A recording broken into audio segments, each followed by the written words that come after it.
வணக்கம், welcome to Ramanujan study circle. இந்த வீடியோவில் லாபம் மற்றும் நஷ்டம், அதாவது ப்ராஃபிட் அண்ட் லாஸ் அப்படின்ற டாப்பிக்கை தான் பார்க்க போகிறோம். சரியா? ஸோ இந்த டாப்பிக்கில் ப்ராஃபிட்னா என்ன, லாஸ்னா என்ன, ப்ராஃபிட் பர்சன்டேஜ்னா என்ன, லாஸ் பர்சன்டேஜ்னா என்ன, சரிங்களா? அது இல்லாமல் சிபினா என்ன, எஸ்பினா என்ன, அதாவது காஸ்ட் ப்ரைஸ், செல்லிங் ப்ரைஸ் அப்படின்ற கான்செப்ட் இருக்குது. அதை பேஸ் பண்ணி இப்படிலாம் கொஷின்ஸ் கேட்கலாம். அதே போல் தள்ளுபடினா என்ன, தள்ளுபடி சதவீதம்னா என்ன. ஸோ இதெல்லாம் ஒன் பை ஒன்னாக இந்த டாப்பிக்கில் பார்க்க போகிறோம். சரியா? ஸோ ஃபஸ்ட்டு இந்த டாபிக் உள்ளே போகிறோம் அப்படின்னா நமக்கு என்ன தெரியணும் சார்? கண்டிப்பாக ஃபார்முலாஸ் தெரியணும். ஓகேங்களா?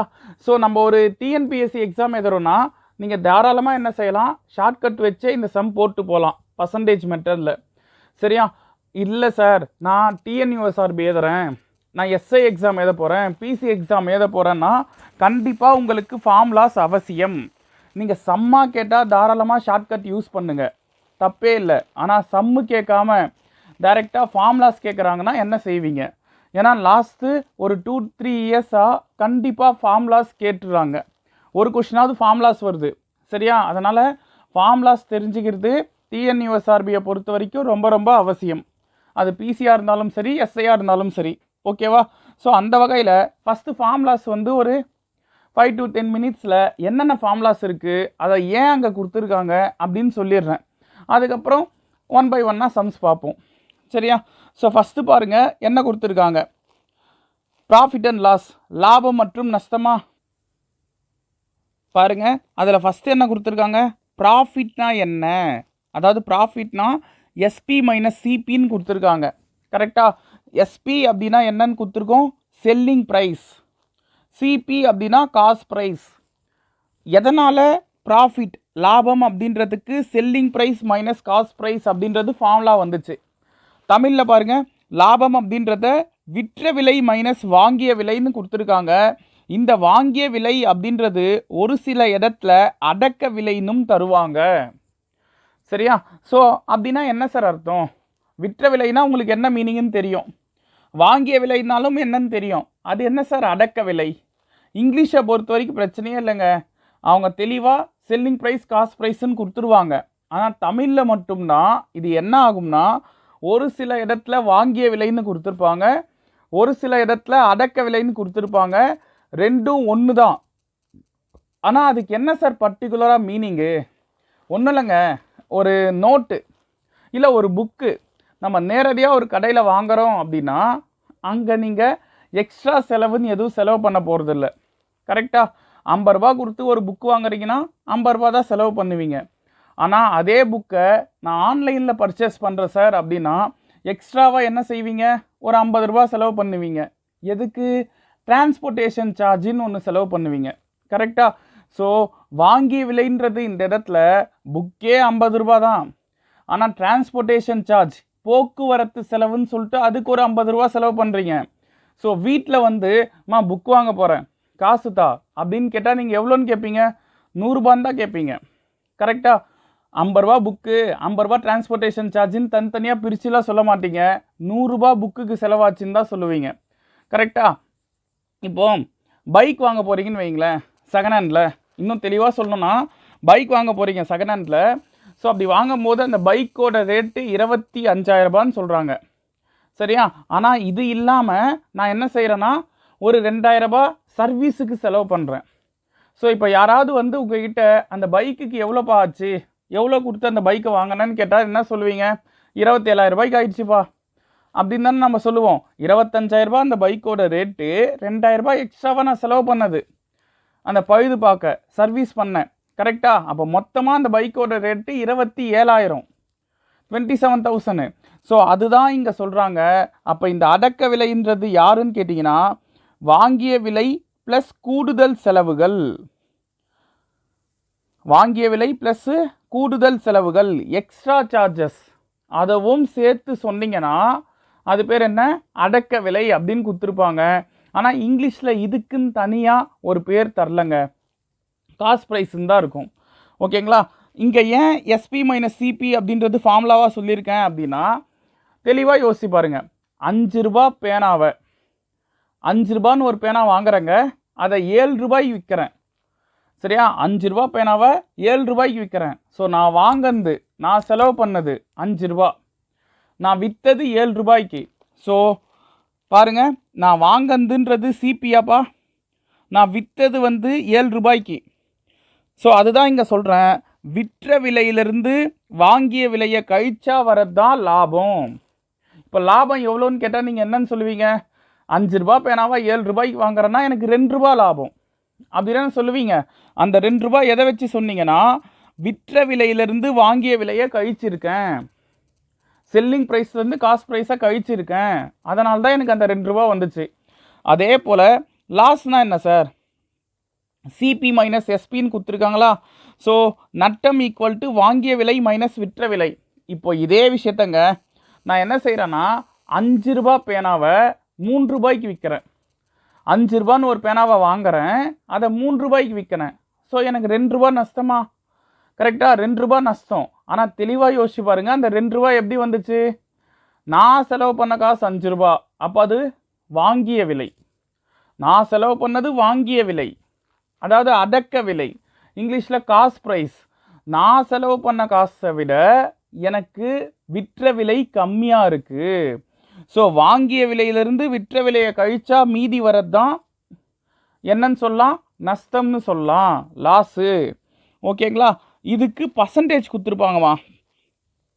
லாப சதவீதம்னா என்ன, நஷ்ட சதவீதம்னா என்ன? லாப சதவீதம்னா லாபம் பை அடக்க விலை இன்ட்டு 100%.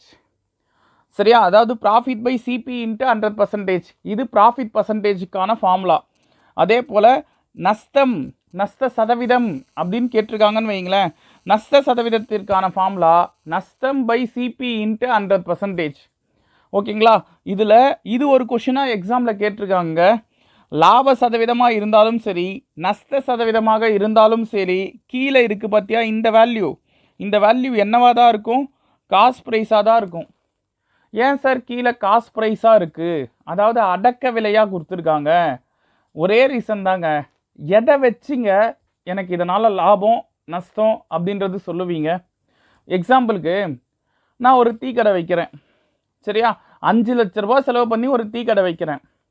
ஒரு வருஷம் கழித்து எனக்கு 7 லட்ச ரூபா வருது. ஸோ இப்போ நான் என்ன சொல்லலாம்? எனக்கு 2 லட்ச ரூபா லாபம்னு சொல்லலாம். எதை வச்சு சொன்னீங்க? நான் 5 லட்ச ரூபா செலவு பண்ணியிருக்கேன், எனக்கு அது விட எக்ஸ்ட்ராவாக 2 லட்ச ரூபா வந்திருக்கு, அதனால் எனக்கு 2 லட்ச ரூபா லாபம். கரெக்டாக? ஸோ நான் செலவு பண்ணதை வச்சு தான் அது எனக்கு லாபமா இல்லை நஷ்டமானு சொல்லுவேன். நான் செலவு பண்ணதுக்கு பேர் காஸ்ட் ப்ரைஸ், வாங்கிய விலை. கரெக்டா? ஸோ அதனால தான் அதை வச்சு தான் இது லாபம் இல்லை நஷ்டம் அப்படின்றது பேச போகிறோம். அதனால தான் சிபி கீழே இருக்குது. மாற்றி கீத்தி விற்ற விலையை போட்டிங்கன்னா ஆன்சர் வராது. சரியா? ஞாபகம் வச்சுங்க. நெக்ஸ்ட்டு அதை பேஸ் பண்ணி எஸ்பிக்கு 2 ஃபார்முலா இருக்குங்க. சரியா? எஸ்பிக்கு 2 ஃபார்முலா, சிபிக்கு 2 ஃபார்முலா. SP selling price. சரியா? இது எதுக்கான ஃபார்முலா சார்? கொஷினில் எனக்கு வாங்கிய விலையும் லாப சதவீதமும் தந்துட்டு விற்ற விலை கேட்குறாங்கன்னா ஃபஸ்ட்டு ஃபார்முலா. ஞாபகம் வச்சுங்க, இதெல்லாம் நம்ம சம்மாக பார்க்க போகிறோம். இங்கே ஐடியாஸ் மட்டும் தெரிஞ்சுங்க. வாங்கிய விலையும், அதாவது காஸ்ட் ப்ரைஸ்னால் அடக்க விலை, அதாவது வாங்கிய விலை, வாங்கிய விலையும் லாப சதவீதமும் கொடுத்துட்டு விற்ற விலை கேட்டாங்கன்னா ஃபஸ்ட்டு ஃபார்முலா. இதே வாங்கிய விலையோட நஷ்ட சதவீதம் தந்துட்டு செல்லிங் ப்ரைஸ் விற்ற விலை கேட்டாங்கன்னா இந்த 2வது ஃபார்முலா. ஸோ செல்லிங் ப்ரைஸுக்கு 2 ஃபார்முலா வரும். ஒன்று லாப சதவீதம் பேஸ் பண்ணி வரும், இன்னொன்று நஷ்ட சதவீதம் பேஸ் பண்ணி வரும். ஓகேவா? லாபமாக இருந்தால் இந்த இடம் ப்ளஸ் இருக்கும், நஷ்டமாக இருந்தால் இந்த இடம் மைனஸ் இருக்கும். அதை மட்டும் ஞாபகம் வச்சுங்க. ஓகேங்களா? ஸோ இந்த இடம் பாருங்கள் ப்ளஸ் வருது, இந்த இடம் மைனஸ் வருது. அது லாபம் நஷ்டத்தை பொறுத்தது. அதே போல் சிபியை பேஸ் பண்ணி 2 ஃபார்முலா இருக்குங்க. ஒன்று லாப சதவீதத்தை பேஸ் பண்ணி, இன்னொன்று நஷ்ட சதவீதத்தை பேஸ் பண்ணி. ஸோ ப்ராஃபிட் பர்சன்டேஜை பேஸ் பண்ணி ஒரு ஃபார்முலா, லாஸ் பர்சன்டேஜை பேஸ் பண்ணி ஒரு ஃபார்முலா. ஓகேங்களா? ஸோ இந்த 2 ஃபார்முலாவும் இது பாருங்கள், ஆல்ரெடி நம்ம எஸ்பிக்கு எதனா அதே ஃபார்முலாவை தலைக்கீழாக எழுதியிருக்காங்க. இங்கே 100 + ப்ராஃபிட் பர்சன்டேஜ் பை 100 இதை தலைக்கீழாக மாற்றி இங்கே 100/100 + ப்ராஃபிட் பர்சன்டேஜ் அப்படின்னு கொடுத்துருப்பாங்க. சரியா? ஸோ ஏதாவது 2 ஃபார்முலா படிச்சிங்கன்னா இன்னும் 2 ஃபார்முலா எழுதிடலாம். ஸோ இதெல்லாம் ஞாபகம் வச்சுங்க. அதே போல் டிஸ்கவுண்ட் அப்படின்ற கான்செப்ட் கொடுத்துருக்காங்க, தள்ளுபடி. ஸோ டிஸ்கவுண்ட்டுக்கு புதுசாக ஒருத்தர் உள்ளே வருவாங்கம்மா, மார்க்கெட் ப்ரைஸ். சரியா, அதாவது லிஸ்டட் ப்ரைஸ் அப்படின்னும் சொல்லுவாங்க, தமிழில் அது பேர் குறித்த விலை. ஸோ அப்படின்னா என்ன சார்? இப்போ ஒன்றும் இல்லைங்க, ஏதாவது ஒரு ஷூ கம்பெனி இல்லை செப்பல் கம்பெனி ஏதாவது ஒன்று நான் என்ன செய்ய போகிறேன், ஒரு ஷூ வாங்குறேன்னு வைங்களேன். அந்த ஷூ வந்து எவ்வளோ போட்டிருப்பாங்க ரேட்டு, 499 ரூபா 95 காசுன்னு போடுறாங்க. கரெக்டாக? ஸோ அப்படி போடுறாங்கன்னா ஏன் பர்டிகுலராக அவங்க அந்த 95 காசு உடன்பட போடணும்? ஒரே ரீசன் தாங்க. அதுக்கு என்னன்னா, அது ஷூவோட ரேட்டு மட்டும் இல்லை, அந்த பாக்ஸ் பேக்கிங்கு, டிரான்ஸ்போர்ட்டேஷனு. கரெக்டாக? ஸோ அதுக்கு எக்ஸ்ட்ராவாக என்னென்ன செலவாச்சோ எல்லாமே சேர்த்து தான் அதில் 499 ரூபா 95 காசுன்னு போடுறாங்க. ஸோ ஒரு கம்பெனி ஒரு ப்ராடக்ட்டுக்கு எவ்வளோ ரேட்டை ஃபிக்ஸ் பண்ணுதோ அது பேர் மார்க்கெட் ப்ரைஸ் இல்லை லிஸ்டட் ப்ரைஸ் அப்படின்னு சொல்லலாம். சரிங்களா? ஸோ உருவாக்குறவன் ஒரு பொருளுக்கு என்ன ரேட்டை ஃபிக்ஸ் பண்ணுறானோ அது பேர் மார்க்கெட் ப்ரைஸ், குறித்த விலை. ஓகேவா? குறித்த விலை. இதில் என்ன ஆகுதுன்னா, இதை எடுத்துன்னு வந்து மக்கள்கிட்ட விற்கணும் அப்படின்னு சொல்லிட்டு அவங்க என்ன பண்ணுவாங்க, அந்த கம்பெனிக்காரங்க ஒரு சில சப்டீலர்ஸுக்கு கொடுப்பாங்க. சரியா? சப்டீலர்ஸுன்றது இப்போ நம்ம ஊர் உள்ள வைக்கிற அந்த ஷூ கடைங்க இதெல்லாம் இருக்குல்ல. ஸோ அந்த மாதிரி கடைக்கு தராங்கன்னா அவங்க என்ன செய்வாங்க, ப்ராஃபிட்டை பார்க்கறதுக்காக என்ன செய்வாங்க, டிஸ்கவுண்ட்டு 10% தரேன், 20% தரேன் அப்படின்னு சொல்லிட்டு தருவாங்க. சரியா? ஸோ 499 ரூபா இருக்கிற ஒரு ஷூவோட ரேட்டு இப்போ 450 ரூபாய்க்கு தராங்க அப்படின்னு வைங்களேன். 450 ரூபாய்க்கு உங்களுக்கு விற்கிறாங்க அப்படின்னா ஒரு 49 ரூபா கம்மி பண்ணி விற்கிறாங்களா? கரெக்டா? அதுதானே தள்ளுபடி, அதுதானே டிஸ்கவுண்ட்டு. ஸோ சொல்லது புரியுதா? 499 ரூபா ஃபிக்ஸ் பண்ண ஒரு ஷூவோட ரேட்டை 450 ரூபாய்க்கு விற்றா 49 ரூபா கம்மி பண்ணி விற்றுருக்காங்க. ஸோ அதுதான் டிஸ்கவுண்ட்டு. கரெக்டாக? அப்போ அந்த டிஸ்கவுண்ட்டுன்றது எங்கேருந்து எதை கழிச்சது, அவங்க ஃபிக்ஸ் பண்ண ரேட்டில் இருந்து அவங்க விற்ற விலையை கழிச்சது. கரெக்டாக? அவங்க ஃபிக்ஸ் பண்ண ரேட்டு 499 ரூபா 95 காசு, ஆனால் விற்றது 450 ரூபாய்க்கு தான். ஸோ இதை கழிச்சிங்கன்னா மீதி வர 49 ரூபா 95 காசுன்றது தான் தள்ளுபடி, டிஸ்கவுண்ட்டு. ஸோ இதை ஒரு ஃபார்முலாவாக கொடுத்துருக்காங்க. சரியா? ஸோ அதே போல் டிஸ்கவுண்ட் பர்சன்டேஜ் அப்படின்றது discount by market price into 100%. So இதுவும் இதை பேஸ் பண்ணி நம்ம சம்ஸ் பார்ப்போம், அப்போ உங்களுக்கு ஈஸியாக புரிஞ்சிடும். ஓகேங்களா? இதை தாண்டி இந்த ஒரு ஃபார்முலா ரொம்ப முக்கியம்ப்பா. ஒரே கொஷினில் தள்ளுபடி சதவீதமும் தந்துடுவாங்க, சரியா, லாப சதவீதமும் தந்துடுவாங்க. இந்த ரெண்டில் ஏதாவது ஒன்று கொடுத்துருவாங்க. ஒன்று காஸ்ட் ப்ரைஸாக இருக்கலாம், இல்லை மார்க்கெட் ப்ரைஸாக இருக்கலாம். ரெண்டில் ஏதாவது ஒன்று கொடுத்துருவாங்க. சரியா?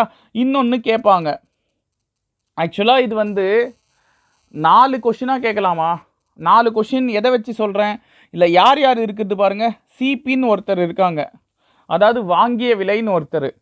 அதே போல் டிஸ்கவுண்ட் பர்சன்டேஜ்னு ஒருத்தர் இருக்காங்க, ப்ராஃபிட் பர்சன்டேஜ்னு ஒருத்தர் இருக்காங்க, மார்க்கெட் ப்ரைஸுன்னு ஒருத்தர் இருக்காங்க.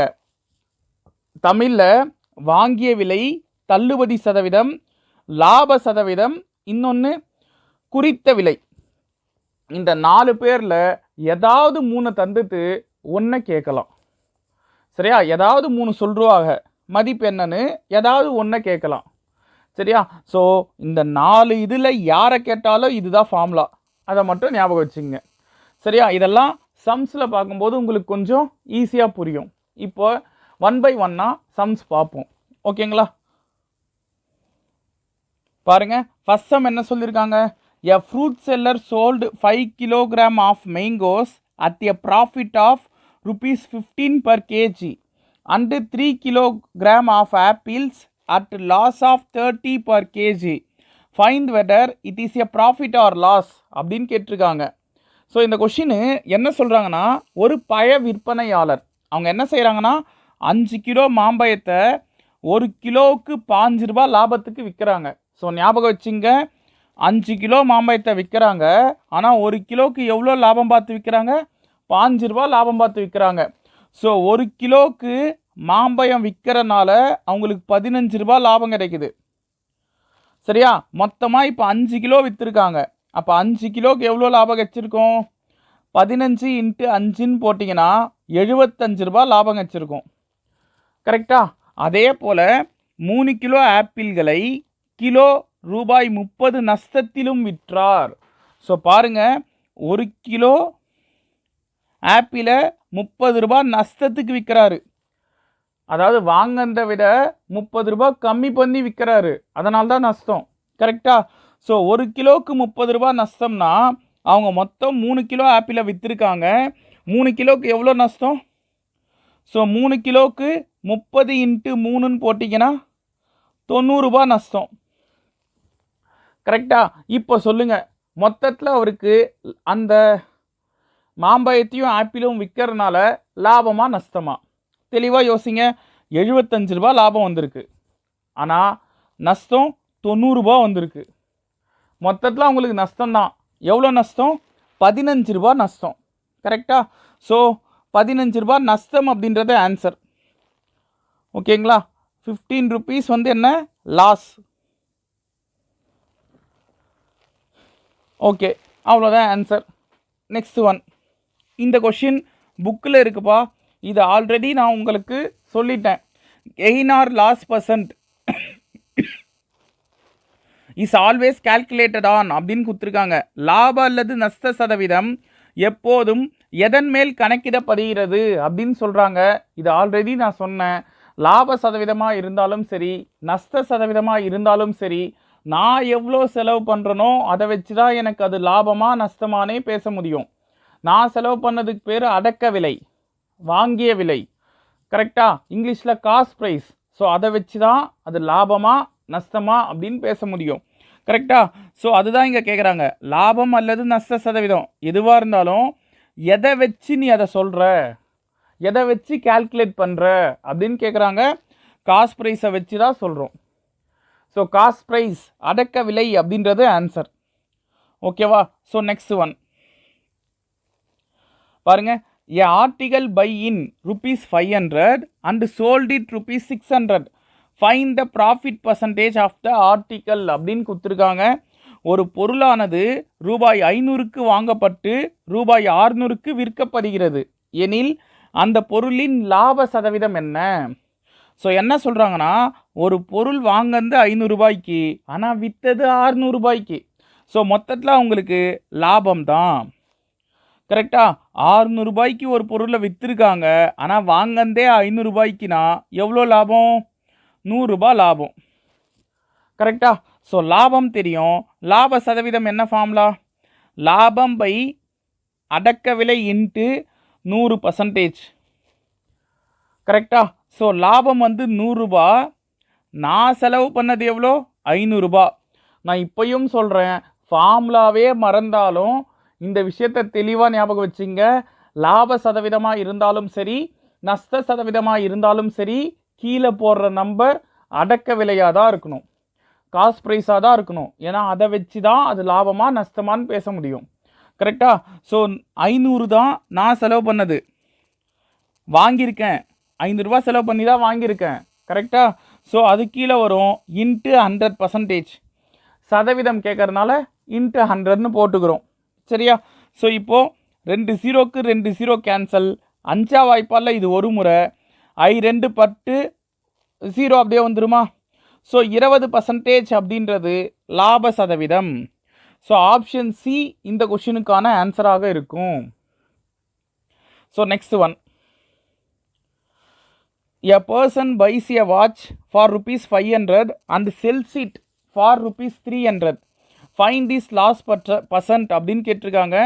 ஒரு நபர் கடிகாரம் ஒன்றை ரூபாய் 500க்கு வாங்கி ரூபாய் 300க்கு விற்கிறார் எனில் நஷ்ட சதவீதத்தை காண்க.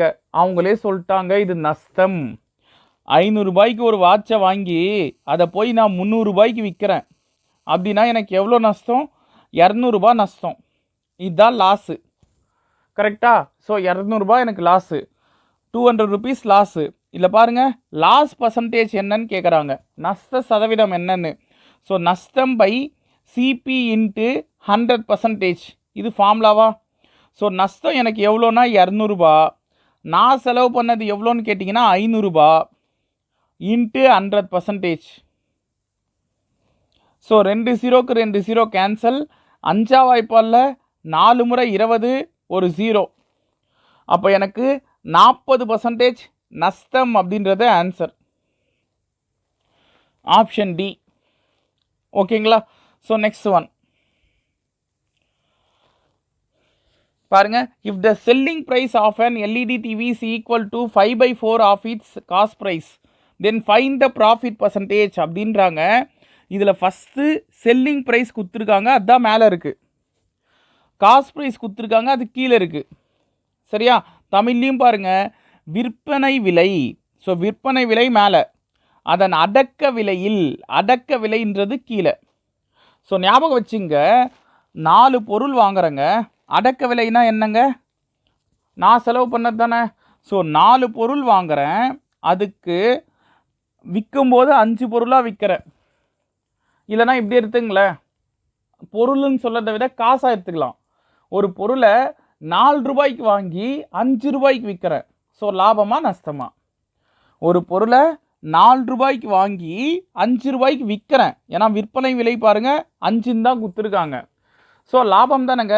ஏன்னா அதனால தான் கொஷினில் லாப சதவீதத்தை காண்கன்னு கேட்குறாங்க, ஃபைண்ட் த ப்ராஃபிட் பர்சன்டேஜ் அப்படின்னு. ஸோ 4 ரூபாய்க்கு ஒரு பொருளை வாங்குகிறேன், அப்போ சிபி 4 ரூபா. விற்கும்போது 5 ரூபாய்க்கு விற்கிறேன், அப்போ எஸ்பி 5 ரூபா. கரெக்டா? ஸோ லாபம் எனக்கு எவ்வளோன்னு கேட்டிங்கன்னா 5 ரூபாயில் 4 ரூபா போனால் 1 ரூபா லாபம். கரெக்டா? ஸோ கொஷின் கேட்குறது லாப சதவீதத்தை காண்க அப்படின்னு கேட்குறாங்க. லாப சதவீதம் என்ன ஃபார்முலா? லாபம் பை சிபி இன்ட்டு 100%. ஸோ லாபம் வந்து இங்கே எனக்கு 1 ரூபா. கரெக்டா? நான் செலவு பண்ணது காஸ்ட் ப்ரைஸு, அது 4 ரூபா இன்ட்டு 100%. ஸோ இது ஒரு முறை, இது 25 முறை. கரெக்டா? ஸோ அப்போ 25% அப்படின்றது லாப சதவீதமாக இருக்கும். Option D. ஸோ அடுத்த கொஸ்டின் பாருங்க. If the ratio of cost price and selling price of an article is 10:11 then the profit percentage is அப்படின்னு கொடுத்துருக்காங்க.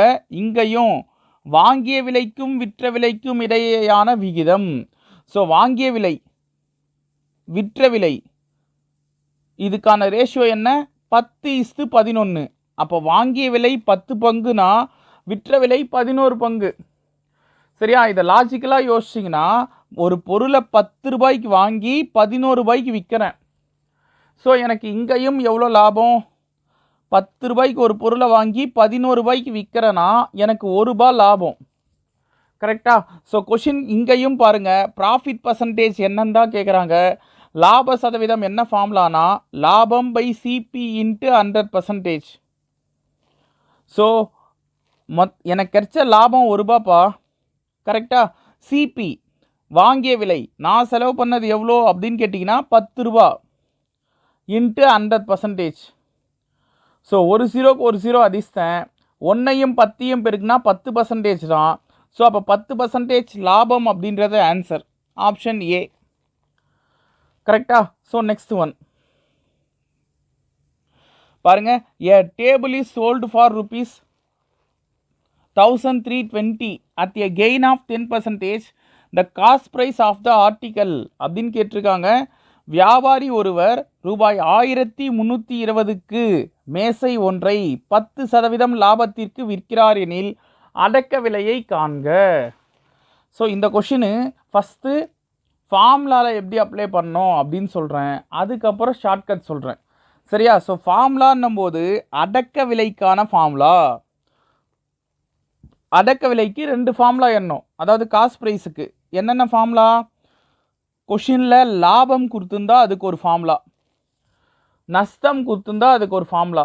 கரெக்டா? ஸோ இங்கே லாபம் கொடுத்துருக்காங்க. அப்போ என்ன ஃபார்முலா? 100/100 ப்ளஸ் லாப சதவீதம் இன்ட்டு எஸ்பி. ஸோ இந்த ஃபார்முலா தெரிந்தால் இந்த கொஷினுக்கு ஆன்சர் வந்துடும். ஸோ பாருங்கள், 100/100 ப்ளஸ் லாப சதவீதம் 10% இன்ட்டு செல்லிங் ப்ரைஸ், அதாவது விற்ற விலை. விற்ற விலை இங்கே என்ன கொடுத்துருக்காங்க? 1320. கரெக்டா? இங்கே பாருங்க 1320க்கு விற்கிறாருன்னு தான் கொடுத்துருக்காங்க. அப்போ அதுதான் விற்ற விலை. ஸோ 100/110 இன்ட்டு 1320 வருமா? ஒரு ஜீரோக்கு ஒரு ஜீரோ அதிர்ஷ்டேன். 11ஆம் வாய்ப்பாலில் இது ஒரு முறை, இங்கே 13ல் ஒரு 11 இருக்கும், மீதி 2ஆமா? 22ல் 2 11 இருக்கும். ஸோ 12ஐயும் 100ஐயும் பெருக்குனா 1200 ரூபா அந்த டேபிளோட காஸ்ட் ப்ரைஸாக இருக்கும். கரெக்டா? So option A answer. இதே கொஷினு ஷார்ட்கட்டில் எப்படி சார் போகிறது பாருங்க. வியாபாரி ஒருவர் 1320க்கு மேசை ஒன்றை 10% லாபத்திற்கு விற்கிறார். ஸோ தெளிவாக ஞாபகம் வச்சுங்க, நான் செலவு பண்ணுறேன் பார்த்தீங்களா, நான் செலவு பண்ணதுக்கு பேர் என்னங்க? Cost price. அதாவது தமிழில் அடக்க விலைன்னு சொல்லலாம், இல்லை வாங்கிய விலைன்னு சொல்லலாம். அது எப்போவுமே 100%ங்க. கரெக்டாக? நான் எவ்வளோ செலவு பண்ணுறனோ அது 100%. அதாவது காஸ்ட் ப்ரைஸ் இங்கிலீஷில் இங்கிலீஷில் காஸ்ட் ப்ரைஸு, தமிழில் அடக்க விலைன்னு சொல்லுவாங்க. அது 100% அப்படின்னு எடுத்துக்கிறேன். சரியா? ஸோ அப்போது என்ன கேள்வி கேட்குறாங்க? அங்கேருந்து 10% லாபத்துக்கு விற்கிறாங்களாம். நான் 100% செலவு பண்ணுறேன், செலவு பண்ணி ஒரு பொருளை வாங்குறேன். அங்கேருந்து 10% லாபத்துக்கு விற்கிறேன்னா 110%க்கு விற்கிறேன்னா 110%க்கு விற்கிறேன் அப்படின்னா தான் எனக்கு 1320 ரூபா வருது. அதான் சொல்கிறாங்க, மேசை ஒன்றை 10% லாபத்திற்கு விற்கிறார். ஸோ 10% லாபத்துக்கு விற்கிறாருன்னா 110% விற்கிறாருன்னு அர்த்தம். 110% தான் 1320ன்னு வருது. ஓகேவா? ஸோ அப்போது அடக்க விலையை காண்கன்னு கேட்குறாங்க. நான் இப்போ தான் சொன்னேன், அடக்க விலை காஸ்ட் ப்ரைஸ் அப்படின்றது 100%. அப்போ அந்த 100% எவ்வளவு? ஸோ 1320, இங்கே பாருங்கள், இங்கே 2 நம்பர் இருக்குல்லங்க சைடில் இந்த மாதிரி 2 நம்பர் வருது பாருங்கள், அதை மேலே பெருக்குங்க. இந்த கொஷின் மார்க் இருக்குது பாருங்கள், இந்த கொஷின் மார்க்குக்கு எதிரில் இருக்கிற இந்த நம்பரை கீழே எழுதிங்க. ஒரு ஜீரோக்கு ஒரு ஜீரோ அதிர்ஷ்டம். 11ஆம் வாய்ப்பாலில் ஓர் 11 11, இங்கேயும் ஓர் 11 11னா மீதி 2, 22ல் 2 முறை 22. கரெக்டா? 11ஆம் வாய்ப்பாலில். ஸோ 12ஐயும் 100ஐயும் பெருக்குனா 1200 அப்படின்றது காஸ்ட் ப்ரைஸ். ஸோ இப்படி போட்டாலும் ஆன்சர் வரும். உங்களுக்கு எது ஈஸியாக இருக்கோ அதை எடுத்துக்கங்க. Next one. Ranjit brought a washing machine for rupees 16,150 and paid rupees 1,350 for its transportation. Then he sold it for rupees 19,250. Find this gain or loss percentage. ஓகேம்மா, ரஞ்சித்ன்ற ஒருத்தர், இது புக்கில் இருக்கிற சம் பாருங்கள். ரஞ்சித்ன்ற ஒருத்தர் ஒரு துணி துவைக்கும் எந்திரத்தை 16,150 ரூபாய்க்கு வாங்குறாரு. சரியா? அது இல்லாமல் போக்குவரத்து செலவுக்காக, அதாவது டிரான்ஸ்போர்ட்டேஷன் சார்ஜாக ஒரு 1350 ரூபா செலவு பண்ணுறாரு. ஸோ மொத்தமாக அந்த வாஷிங் மிஷின் வாங்க அவர் 17,500 ரூபா செலவு பண்ணுறாரு. இதை ரெண்டையும் ஆட் பண்ணி பாருங்கள், அதுதான் வரும். சரியா? மொத்தமாக அவர் அந்த வாஷிங் மிஷின் வாங்க 17,500 ரூபா செலவு பண்ணுறாரு. ஸோ அப்போ இதுதான் வாங்கிய விலை, காஸ்ட் ப்ரைஸ். விற்கும்போது பாருங்கள், பிறகு அதனை அவர் 19,250க்கு விற்றார். ஸோ விற்கும்போது அதை 19,250க்கு விற்கிறாரு.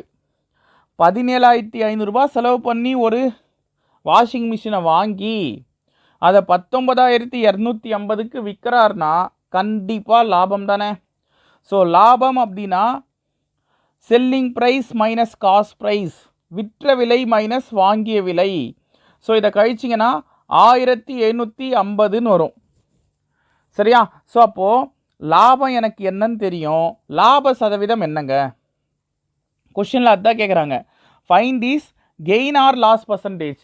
இந்த மாதிரி கொஷின் கொடுத்தா நிறைய பேர் கன்ஃபியூஸ் பண்ணிக்கிறாங்க. அவங்க என்ன சொல்கிறாங்கன்னா, find this gain or loss percentage. லாபமா நஷ்டமானு ஃபஸ்ட்டு கண்டுபிடிங்க.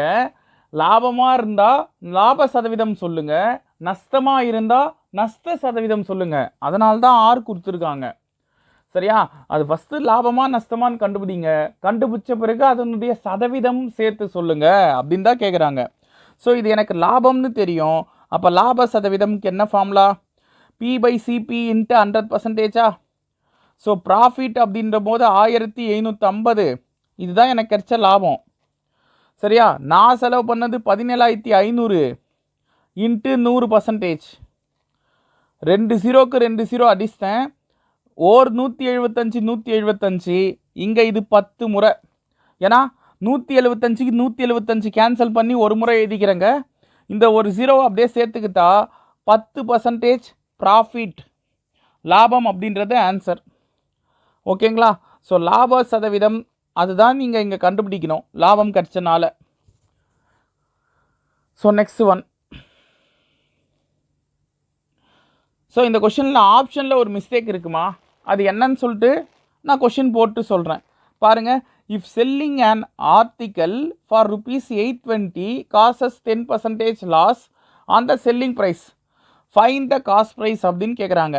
ஒரு பொருளை 820க்கு விற்பதனால் விற்கும் விலையில் 10% நஷ்டம் ஏற்படுகிறது எனில் அந்த பொருளின் அடக்க விலை காண்க அப்படின்னு கேட்குறாங்க. அடக்க விலைக்கு இங்கே கொஷினில் நஷ்டம் கொடுத்துருந்தா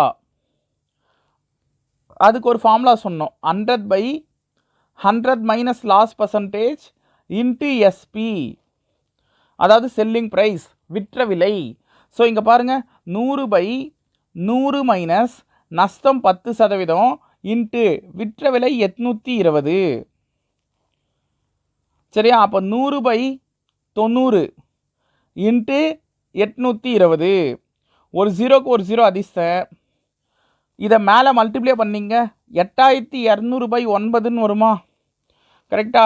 ஸோ 8200 9ஆல் டிவைட் பண்ணுறேன்னா 9 9 81, மீதி 1, இந்த 0வை இறக்கிறேன். ஸோ ஓர் 9 9, மீதி 1, இந்த 0வை இறக்கிறேன். ஓர் 9 9, மீதி 1. ஸோ ஆன்சர் வரும்போது எனக்கு கிட்டத்தட்ட 911 பாயிண்ட் சம்திங்கில் போகுது. ஆனால் அந்த மாதிரி ஆப்ஷனே இங்கே கொடுக்கல. இது ஆக்சுவலாக டைப்பிங் மிஸ்டேக் தான். இங்கே ஃபஸ்ட் ஆப்ஷனே 911 இருக்கும். ஓகேவா? இதே சம்மை நான் ஷார்ட்கட்லேயும் சொல்கிறேன், அங்கேயும் பாருங்கள் அதே ஆன்சர் தான் வரும். ஸோ ஒரு பொருளை 820க்கு விற்பதனால், 820 ரூபாய்க்கு அந்த பொருளை விற்கிறதுனால விற்கும் விலையில் 10% நஷ்டம் ஏற்படுகிறது. ஸோ 820 ரூபாய்க்கு விற்கிறதுனால 100% செலவு பண்ணி வாங்கின அந்த பொருள் இப்போ 10% கம்மி பண்ணி 90%க்கு விற்கிறேன். அதனால் 10% எனக்கு லாஸு. சரியா? அப்போ 820 ரூபான்றது 90%. கொஷின் என்ன கேட்குறாங்க? அந்த பொருளின் அடக்க விலையை காண்க. ஸோ அந்த பொருள்ன்றது எனக்கு எப்போவுமே 100%. கரெக்டா? அடக்க விலைன்றது 100%. ஸோ இதையும் கிராஸ் மல்டிப்ளை பண்ணால் 820 இன்ட்டு 100/90ன்னு வரும். ஒரு 0க்கு ஒரு 0 கேன்சல். ஸோ இதை பெருக்குனா 8200/9ன்னு வருதா? அடித்தாலும் அதே ஆன்சர் தான், 911 பாயிண்ட் சம்திங்கில் போகும். சரியா? அப்போ இந்த கொஷினுக்கு ஆன்சர் ஞாபகம் வச்சிங்க, 911 பாயிண்ட் சம்திங்கில் இருக்கும். ஓகேங்களா? So next one. Raman buys a washing machine for ₹13,500 and sells it at a loss of 12%. What is the selling price of the washing machine அப்படின்னு கேட்டிருக்காங்க. ராமன் அப்படின்ற ஒருத்தர் துணி துவைக்கும் எந்திரத்தை 13,500க்கு வாங்குகிறார்.